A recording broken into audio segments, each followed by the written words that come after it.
Hello, listeners. This is Kat, and welcome back to Put Your Hands Up Podfics.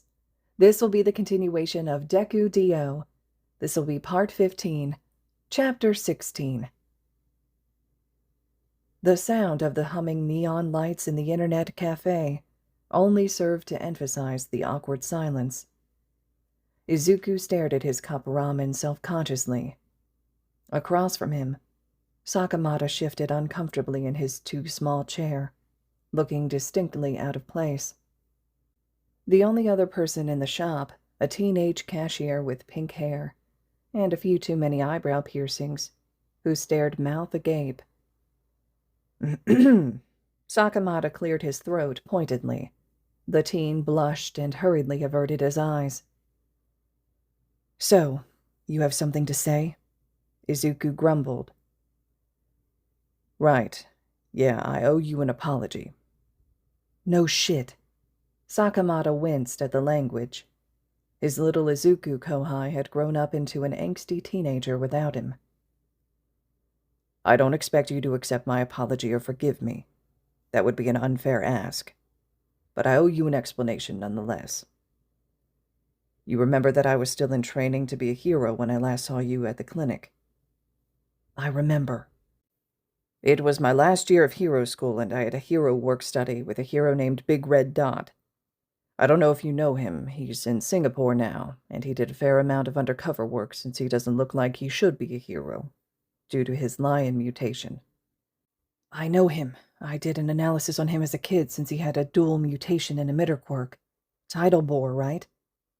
Izuku's hero fanboy briefly surpassed his displeasure with Sakamata.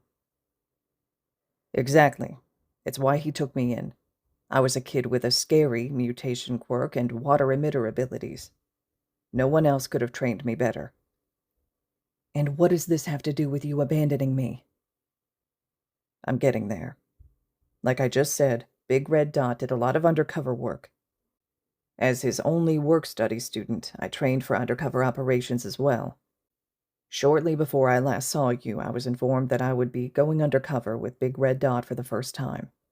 The mission was considered relatively low risk. We already had an agent with the Hero Commission in place who would be able to get us an in. It was supposed to be a short-term recon of a new extremist organization. We'd go under for maybe a month. And it was Humorize." "Oh." Izuku breathed softly.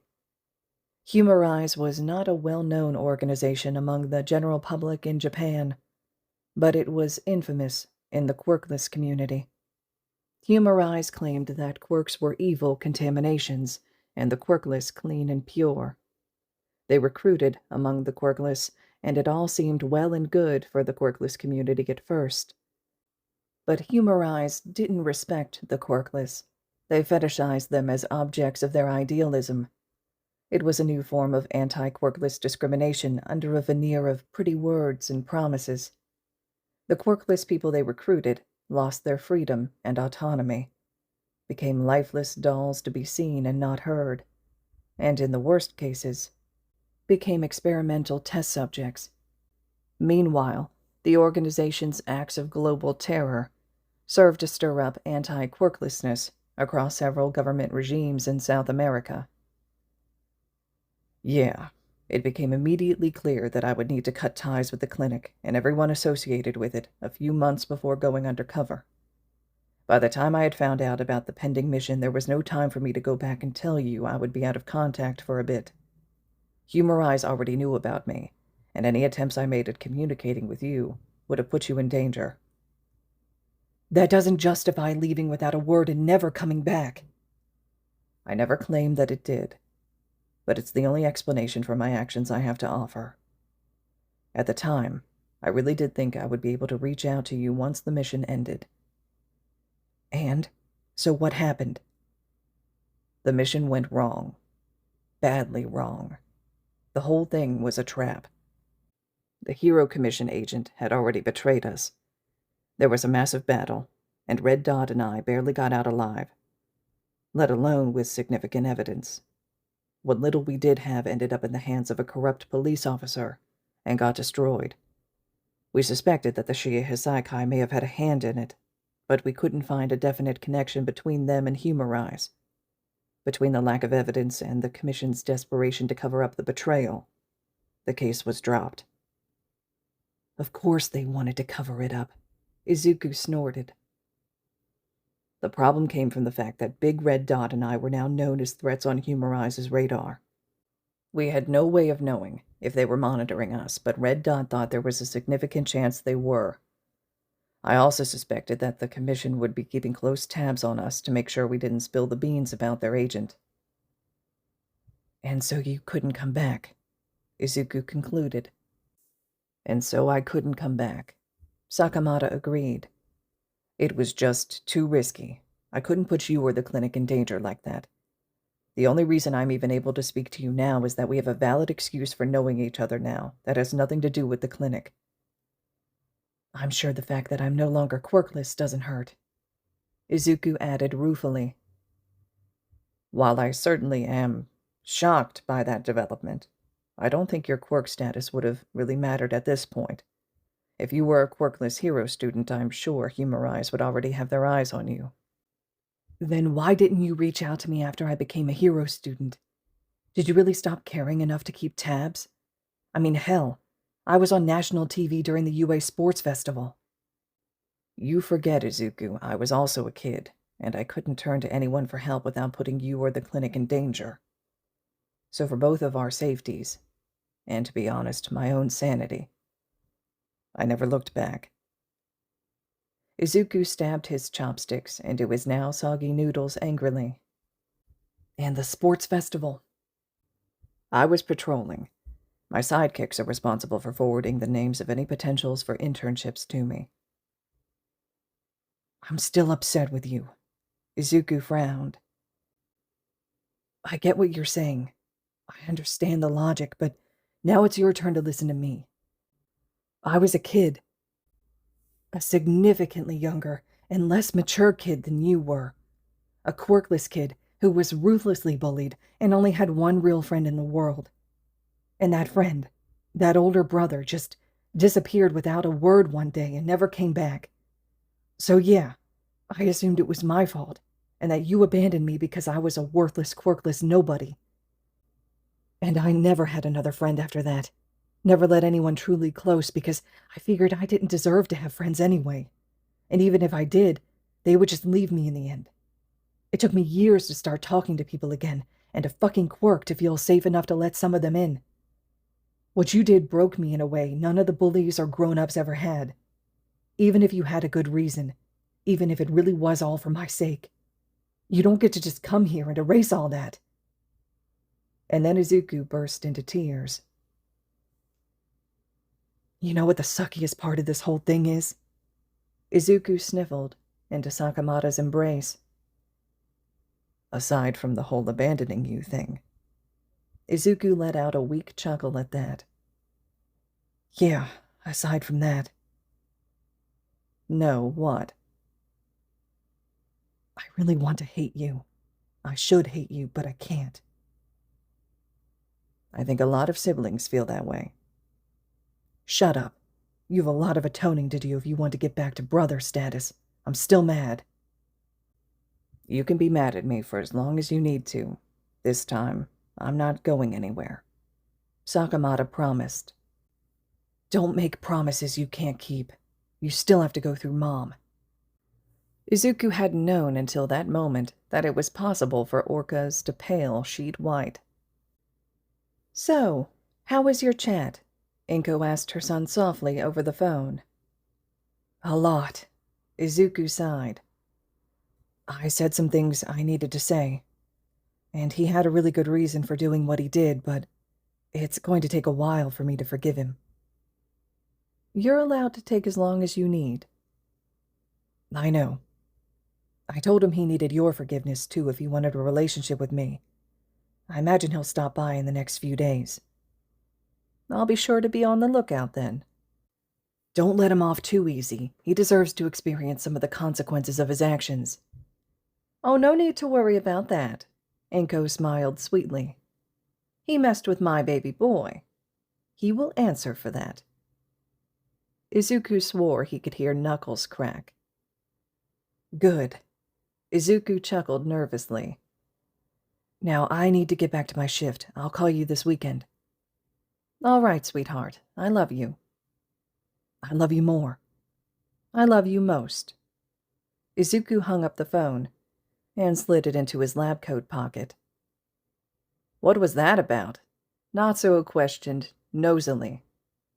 None of your beeswax, Izuku shot back. Now come on before Takahashi-sensei starts yelling at us. Yeah, work.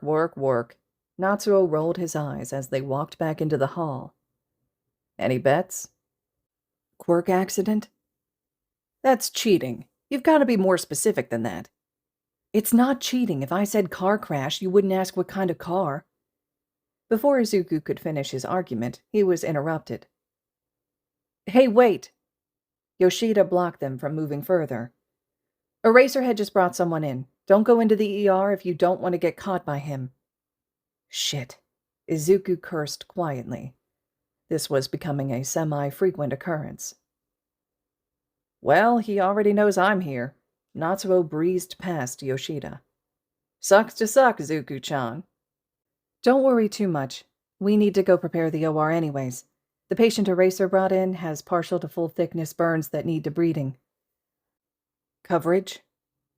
Hard to say. They're finishing patient intake right now, but I'm guessing around 15%. The patient is conscious and is not showing any immediate signs of shock. Okay, so major injury then. Have them send the patient in charts to the OR as soon as they're done, and we can do the full workup. Roger that. Yoshida saluted and scurried down the hallway. Izuku pivoted and walked back towards the OR. The patient arrived with Yoshida only a few minutes later, a young man with mousy brown hair, face screwed up in pain. Izuku took one look at the greenish-gray burns covering the patient's chest, arms, and legs, and turned to Yoshida. These are chemical burns. I'm going to get him to decontamination. We need to manually irrigate for at least 20 minutes. This is going to be an all-hands-on-deck situation due to the extent of the burns. Get at least one more nurse back here to help. Right. Yoshida sprinted out of the door, without another word. Hey, my name is... Izuku paused, remembering the patient came in with Aizawa. Mido-sensei, I'm going to take care of you, okay? Ah, the patient winced in pain. All right. It looks like you were burned by chemicals, right? Yeah, quirkist coworker with an acid quirk. How did you know? Physical burns don't usually turn green like that. Okay, so what's going to happen is, we're going to take you to a special room and run water over the burns for a while. I'm not going to lie, it's probably going to hurt, but it's super important that we wash off any remaining chemicals before treating the burns. I can handle it. The hero who saved me said that this was a special clinic that treats people like me. Izuku smiled at the patient softly. Are you quirkless? The patient winced. Yes. Don't worry, so am I. Or was, anyway. This clinic was originally created by quirkless people for quirkless people, though we treat anyone who comes through our doors. The patient's eyes widened. Really? Really. Once we get you all taken care of, I will have our social worker come talk to you about how to contact us if and when you need help, and some additional non-emergency resources we offer. But first, is it okay if I take you to clean out your wounds now? Okay. The patient nodded. Excellent. Izuku began to wheel the gurney over to the decontamination room, right off the OR next to the locker rooms. What's your name? Yoshida-san ran off with your chart. Oh, Yoshinaga Kenshin. Nice to meet you, Yoshinaga-san. Do you know what kind of acid quirk your coworker has? I can't remember exactly. I think it's organic, though. Okay, we should be safe to proceed with irrigation then. We are going to need to take a blood sample to make sure that acid hasn't been absorbed into your bloodstream. That sounds bad. One step at a time. The likelihood is low, but we need to be safe. Now, are you able to stand and or walk? Yes. Okay, I'm going to need you to sit on this bench. Izuku gestured to a seat underneath a shower head, while he turned the water on. The water is going to be cool, but please bear with it. All right. Yoshinaga pulled the drape off of his legs and moved under the water, wincing at the droplets that stuck in his open wounds. We're back! Yoshida re-entered, pulling Michi behind her. What do you need us to do? First, you are going to give me Yoshinaga-san's chart. Then the two of you are going to stay here with Yoshinaga-san and irrigate his wounds. They need to be manually flushed in addition to the shower in order to make sure there's no chemical residue. I'm going to go prepare for a debridement. I'll come check in on him in 20 minutes. All right, Doc. Michi sighed tiredly. I'll be right back, Izuku promised Yoshinaga kindly. In the meantime, these two are going to take great care of you. I know Michi looks tired, but he's one of the best nurses on staff. Izuku gave a conspiratorial wink. Hey, what about me? Yoshida cried out playfully. I guess you're okay too, Izuku teased. Meanie? Yoshida rolled her eyes, but gave a toothy grin. Yoshinaga let out a quiet huff of laughter. Izuku gave him one last reassuring smile before exiting into the anteroom. After cleaning up, Izuku flipped through the patient's chart. The information mostly matched what Yoshinaga had told him, though Aizawa had definitely filled in some of the missing details.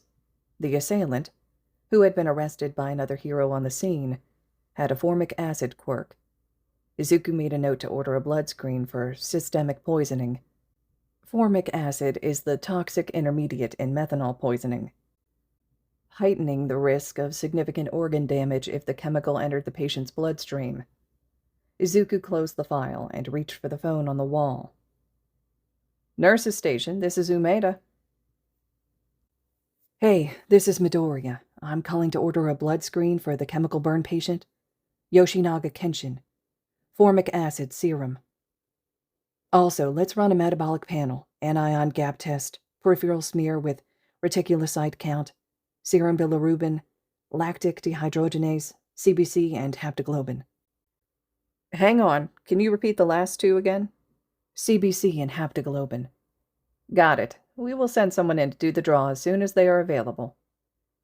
Thanks. Also, if you see Sakuma-sensei or Shinso, could you flag them down for me? This was a hate crime. The patient is going to need counseling and resources once he's out of surgery. Of course, I will let them know. Perfect, thanks. Before you go, I was meaning to page you anyways. There's a patient here for you. Won't see anyone else. I have about 15 minutes before I need to check on Yoshinaga-san, if that will be sufficient. Sure, they're in the waiting room, but we can move them to exam room 3 for you. I can go get them myself. Eraserhead-san is still here, so it's probably best if we do it for you. Still? He claims he has to interview your patient for his records, but really I think he just cares. Right. Do you know who the new patient is? Let me check real quick. Hold on. Oh, here it is. It looks like a Shigaraki Tomura. He's here with his guardian. Fuck. Midoriya-sensei? Okay, so you absolutely cannot let Aizawa see them, or vice versa. Shigaraki is the supervillain who led the attacks against Class 1A, and neither of them can know who I really am. Fuck. Like I said. Izuku sighed. Izuku rapped his knuckles against the exam room door, wishing he were anywhere but there. Can I come in? Whatever, came the muffled reply from within. Good evening, Shigaraki-kun. It's nice to see you again. Izuku outright lied. What brings you in today? I'm pretty sure he has the flu, Kurogiri answered. Fevers, chills, aches, the works. Normally I'd let him sleep it off at home, but his quirk seems to be activating every time he sneezes. As if to prove a point, Shigaraki let out a forceful sneeze, causing the chair beneath him to collapse into a pile of dust. Ah, Shigaraki hit the ground with a resounding thunk. Fix this bug in the system or I'll murder you. Izuku blinked, flabbergasted. So much so, in fact, that he forgot to reprimand Shigaraki for the death threat. Right, so I can honestly say that's a new one for me. Izuku pondered. I mean, I've heard of similar cases with quirks involving the user's respiratory system, such as fire breathing and the like, but as far as I'm aware, decay is not connected to how you breathe in any way. Kurogiri's eyes sharpened. Had he mentioned the name of Tomura's quirk at their last visit? Has this happened before? Izuku continued. No. Shigaraki sniffled, miserably. And has anything changed with your quirk recently? Have you noticed it getting stronger or acting up in other ways? Shigaraki noticeably hesitated. He then fell silent. All right, I'm going to assume it's something illegal then, and I won't be able to get you to tell me. Izuku frowned beneath his mask. Shigaraki getting stronger was not a good thing. I do need to know if you have consumed any trigger. Absolutely not, Kurogiri interrupted. But the quirk has been acting up. I guess, Shigaraki grumbled. Right, and has it been getting stronger, or has it been having moments of episodic weakness? Stronger, Kurogiri answered after a few moments of silence. And harder to control. It's fine, Shigaraki whined. I just have to level up in order to unlock my new powers. And that was the last thing Izuku wanted to hear, on so many levels. We don't know that you're fine, Izuku finally settled on. But I would strongly recommend getting a full workup to figure out what's causing this. Rapid changes in quirks are not common, and are usually a sign of a serious underlying problem. In extremely rare cases, like only 2 or 3 documented instances rare, quirks can evolve. But based on what little we know, that usually means something traumatic has happened to permanently alter the body and force the change. I'm fine, Shigaraki insisted. Well, I can't force you to accept treatment, but the two of you should talk it over. In the meantime, I will order a flu test and see if we can't get this bug taken care of. Kurogiri-san, could I speak to you in the hall about paperwork? Kurogiri leveled a piercing stare before slowly nodding. Great. I'll have a nurse come by to run the test soon. Shigaraki, you are going to let the nurse swab you without disintegrating her, okay? If the NPC disintegrates, you will fail your level-up quest. Fine. I won't kill her or whatever. Excellent. Kurogiri. Izuku nodded and waited for the shadow to go out the door, before following and shutting the door behind him. I need the two of you to not leave the room behind you. Excuse me? Kurogiri blinked, slowly. Once the consultation is over, the two of you need to teleport directly out from there, back to wherever your base is these days. Why? Izuku bit his lip and debated for a second. Firstly, I want to warn you. Any violence that occurs on this property is immediate grounds for a lifetime ban. If you need us, and I think you do, you will not take action on what I'm about to say next. And you will not tell Shigaraki, because I don't believe he has the self-control. Kurogiri narrowed his eyes, before giving a short nod. Fair enough. Eraserhead is here, Izuku revealed. He occasionally brings in quirkless patients. You hurt his students. I can't guarantee that if he sees you, he won't attack you, even if it means he ends up banned. There was a long pause. I've thought this for a while, Kurogiri said slowly. But you know us, don't you? I have no idea what you're talking about, Izuku denied in a panic, voice pitching far too high. You do. You know the name of Tomura's quirk, even though I'm sure we never told you. You know about the fact that I can teleport. You know about the USJ, and you know about Eraserhead, well enough to predict how he is going to react to us.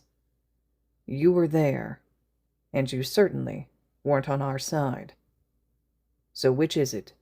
Do you teach at UA, or are you a hero student? Well, Izuku had certainly fucked that one up. This cannot be happening. Izuku breathed faintly. Nope. I am definitely having some sort of nightmare right now. You are going to tell me who you are, Kurogiri replied calmly. Because if I can't trust you, I don't need you, and Eraserhead becomes fair game.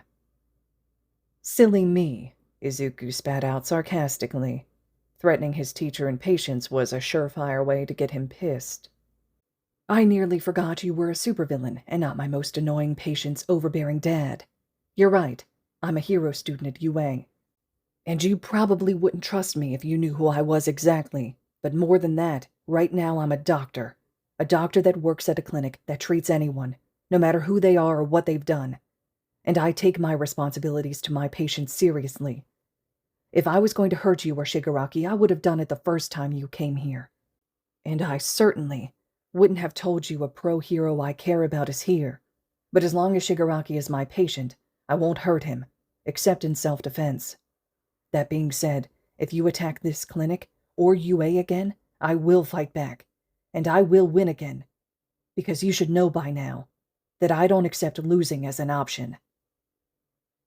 You're Deku, Kurogiri realized. Gee, no shit.